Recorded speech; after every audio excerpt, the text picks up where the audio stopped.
18 जानेवारीला आलेली आहे मौनी अमावस्या.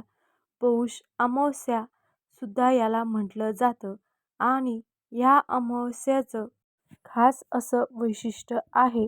त्यामुळे ह्या अमावस्येला काही खास उपाय केले तर तुमच्या अडीअडचणी दूर होऊ शकतात. मग नक्की काय केलं पाहिजे ह्या अमावस्येच्या दिवशी? चला जाणून घेऊया. आता ह्या मौनी अमावस्येला तुम्ही काही उपाय करू शकता ज्यामुळे तुमच्या जीवनातील समस्या दूर व्हायला मदत होईल. मग कोणते उपाय तुम्ही करू शकता? चला बघूया. मौनी अमावस्येच्या दिवशी सूर्योदयापूर्वी उठून स्नान करावे आणि सूर्योदयाच्या वेळी सूर्याला जल अर्पण करावे. यालाच अर्घ्य देणे म्हणतात. त्यामुळे गरिबी दूर होते आणि घरामध्ये सुख संपत्ती येते असं म्हटलं जातं. त्यानंतर आणखीन एक उपाय म्हणजे मौनी अमावस्येच्या दिवशी गाईला दही आणि तांदूळ खाऊ घाला. यामुळे काय होते तर मानसिक शांतता मिळते आणि चंद्राशी संबंधित दोष दूर होतात. म्हणजे तुमच्या कुंडलीत चंद्राशी संबंधित काही दोष असतील तर तेही ह्या उपायाने दूर होतील. चंद्र मनाचा कारक आहे. त्यामुळे मनाची शांतीही मिळते आणि मानसिक दोषही दूर होतात. मौनी अमावस्येच्या दिवशी एका चिन्हावरती शंखात अक्षता ठेवा, तुपाचा एक दिवा लावा आणि महालक्ष्मीच्या समोर बसून ओम श्री या मंत्राचा 11 माळी जप करा. कमळकट्ट्याच्या माळीने करा.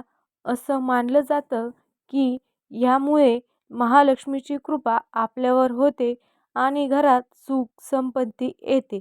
मौनी अमावस्येच्या दिवशी तुम्ही महामृत्युंजय मंत्राचा सुद्धा 1008 वेळा जप करू शकता आणि हा जप करताना पंचामृताने भगवान शिवशंकरांनाही अभिषेक करा. त्यामुळे कोणत्याही प्रकारचं आर्थिक संकट आलेलं असू द्या त्यातून तुम्ही सुखरूप बाहेर पडा. जर तुमच्या कुंडलीत कालसर्पदोष किंवा पितृदोष असेल तर मौनी अमावस्येच्या दिवशी पवित्र नदीच्या काठी पितरांसाठी तर्पण आणि पिंडदान करणं सगळं दोष दूर करण्यास मदत करतात. त्याचबरोबर मौनी अमावस्येच्या दिवशी आणखीन काही गोष्टी तुम्ही करू शकता. त्यापैकी एक गोष्ट म्हणजे पिठात साखर मिसळून मुंग्यांना खायला द्या. असं केल्याने व्यक्तीला शुभफल प्राप्त होते आणि माता लक्ष्मीची सुद्धा कृपा होते. त्या एवढ्याशा जीवाचं पोट भरण्याचं पुण्यसुद्धा आपल्याला मिळतं.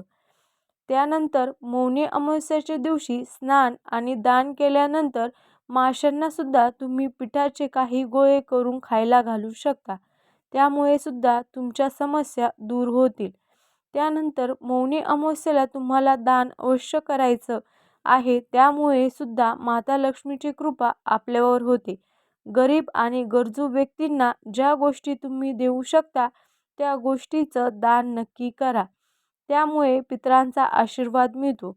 मित्रांनो, एक गोष्ट तुमच्या लक्षात आली असेल की जी कुठली गोष्ट सांगितली जात आहे त्यामध्ये दुसऱ्या जीवाचं भलं व्हावं, दुसऱ्या जीवालाही काहीतरी मदत व्हावी हा त्यामागचा उद्देश आहे. दुसऱ्याचं भलं केल्यानंतर आपलं भलं होणार यात काही शंकाच नाही. ह्या अमावस्येच्या दिवशी तुम्ही माता लक्ष्मीला खीर अर्पण करावी. त्यामुळे सुद्धा घरात सुख शांती येते. त्यानंतर तुम्हाला जर नोकरी व्यवसायात काही अडचणी येत असतील तर तुम्ही काय करा, ईशान्य दिशेला एक दिवा लावा. ह्या अमावस्येच्या दिवशी उत्तर पूर्व दिशा अर्थात ईशान्य कोण, ह्या ईशान्य कोणामध्ये तुपाचा एक दिवा लावा आणि त्यामुळे माता लक्ष्मीची कृपा आपल्यावर होते आणि सर्व मनोकामनाची पूर्तताही होते. त्याचबरोबर मौनी अमावस्येच्या दिवशी पिंपळाच्या झाडाची सुद्धा पूजा करा. पिंपळाच्या झाडालाही दूध अर्पण करा आणि तिथे सुद्धा एक दिवा लावा. त्यामुळे सुद्धा पितरांचे आशीर्वाद आपल्याला मिळतात. पूर्वजांनाही समाधान मिळते. मित्रांनो, ह्या व्हिडिओमध्ये भरपूर उपाय तुम्हाला सांगितले आहे. यातील एक जरी उपाय तुम्ही श्रद्धाभक्तीने केलात तर नक्कीच तो तुमच्या उपयोगात येईल. अमावास्येलाही हे उपाय करायला का सांगितले जातात किंवा अमावास्या तिथी का खास असते? सगळ्यात महत्त्वाचे म्हणजे अमावास्येला आकाशात चंद्र दिसत नाही. चंद्र असतो पण तो दिसत नाही. चंद्र हा माणसाच्या मनाचा कारक ग्रह आहे असं ज्योतिषशास्त्र सांगते. माणसाचं मन किती चंचल आहे हे तर आपल्या सगळ्यांनाच माहीत आहे आणि मनाची हीच चंचलता आपली मनशांती घालवून बसते. आपल्याला अस्वस्थ वाटते. खरं तर आपलं मनच असतं जे आपल्याला सुखी करतं आणि जे आपल्याला दुःखी करतं. म्हणून चंद्र हा आपल्या जीवनात अत्यंत महत्त्वाची भूमिका बजावतो. तुम्हाला समजेल अशा विज्ञानाच्या भाषेत समजून सांगायचं झालं तर चंद्राच्या बदलत्या स्थितीवरून सागराला भरती आणि ओहोटी येत असते आणि मग आपल्या शरीरामध्ये तर 70% पाणी आहे. जर चंद्राचा परिणाम समुद्रावर होत असेल तर आपल्या मनावर, आपल्या शरीरावर होत असणार यात काही शंका नाही. म्हणून तर मनोरुग्णांना अमावास्येच्या दिवशी जास्त अस्वस्थ झालेलं बघितलं जातं. तर असं आहे अमावास्येचं महत्त्व. आणि दुसरी महत्त्वाची गोष्ट म्हणजे अमावास्या ही पितरांची तिथी मानली आहे. पितरांची सेवा करण्यासाठी अमावास्या तिथी उत्तम आहे. म्हणून तर अमावास्येला तर्पण विधी केले जातात, श्राद्धविधी केले जातात. ते पितरांपर्यंत पोहोचतात आणि पितराची कृपा आपल्यावर होते. पितरांना शांती मिळते. अमावास्या तिथीला आणखीन एक खास वैशिष्ट्य म्हणजे ही तिथी माता लक्ष्मीची सुद्धा आवडती तिथी म्हणावी लागेल. कारण दिवाळी म्हणून तर अमावास्येच्या दिवशी येते. माता लक्ष्मीच्या उपासनेसाठी सुद्धा अमावास्या तिथी महत्त्वाची आहे. अमावास्येच्या दिवशी जर तुम्ही माता लक्ष्मीच्या मंत्राचा जप केलात किंवा तिच्या स्तोत्राचं पठण केलं किंवा अमावास्येला आई जगदंबेला कुंकुमार्चन केलं, ह्या सगळ्या उपासना लाभ करून देतात आणि कुटुंबामध्ये सुख समृद्धी घेऊन येतात. म्हणून तर दिवाळीमध्ये आपण अमावास्येच्या दिवशीच लक्ष्मीपूजन करतो. त्याचं महत्त्वच तसं आहे. आता वळूया त्या ज्योतिषशास्त्रीय उपायाकडे. अमावास्येच्या दिवशी काय करावं? तर अमावास्येच्या दिवशी सगळ्यात महत्त्वाचं म्हणजे तुमच्या घराचा जो उंबरा आहे तो गोमूत्रात हळद घालून त्या मिश्रणाने सारवून घ्यावा. असं केल्यामुळे घरामध्ये सकारात्मक ऊर्जा टिकून राहते. घरातील नकारात्मक ऊर्जा निघून जाते. त्याचबरोबर अमावास्येच्या दिवशी आणखी एक खास गोष्टी केली जाते आणि ती म्हणजे ज्या दिवशी तुम्ही अमावास्येला घर स्वच्छ करता, फरशी पुसता, तेव्हा फरशी पुसण्याच्या पाण्यामध्ये थोडंसं खडे मीठ, हळद, गोमूत्र, लिंबू हे अगदी थोडं थोडं टाकून मग घरातील फरशी पुसायला हवी. त्यामुळे घरामध्ये असलेली सगळी नकारात्मक ऊर्जा नष्ट होते.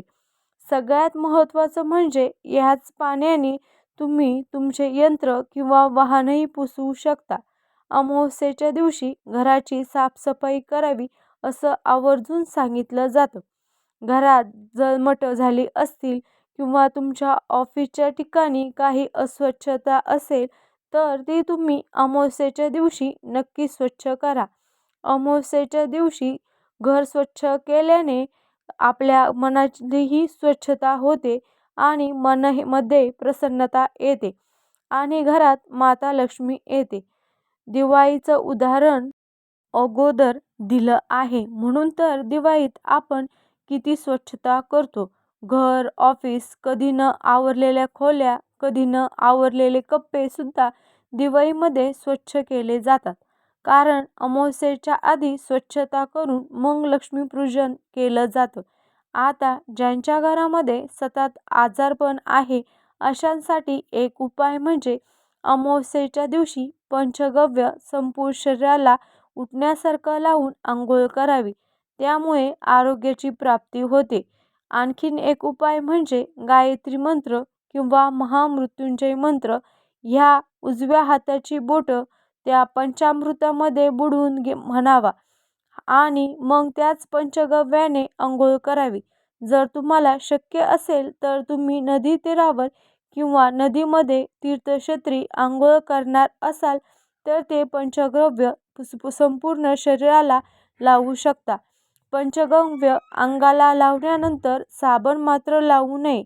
या प्रकारे अमावास्येला पंचगव्य लावून स्नान केल्याने आरोग्याची प्राप्ती होते. अमावास्येच्या दिवशी महामृत्युंजय मंत्राचा जप करणंही आरोग्यदायी ठरतं.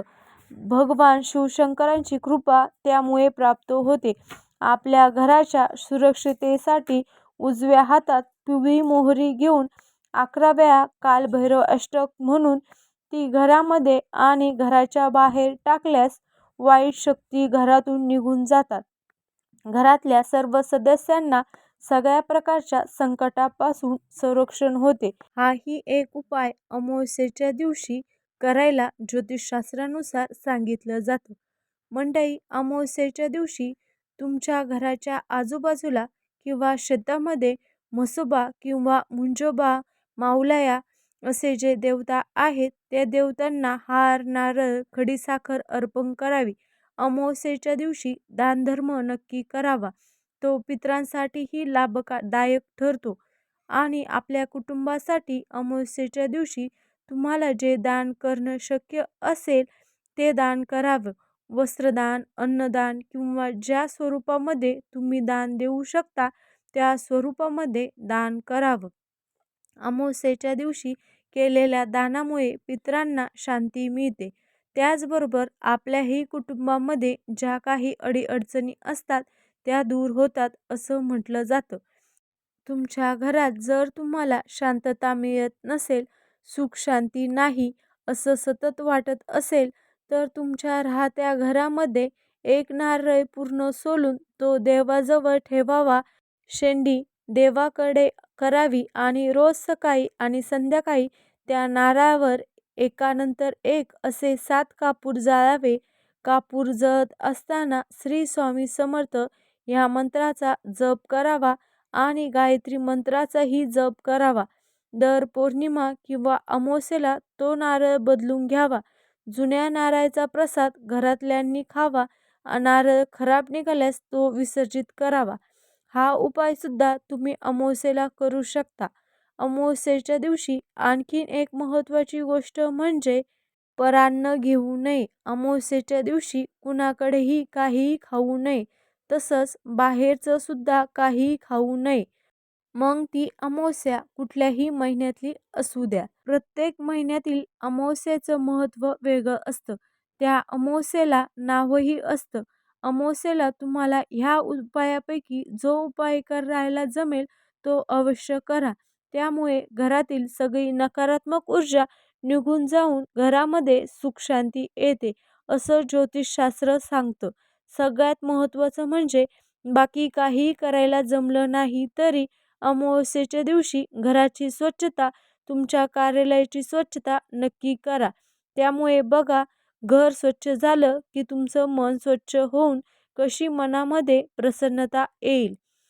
आणि अशाच माहितीपूर्ण व्हिडिओसाठी आपल्या चॅनलला सबस्क्राईब करून घ्या. व्हिडिओ आवडल्यास लाईक आणि शेअर करा. धन्यवाद.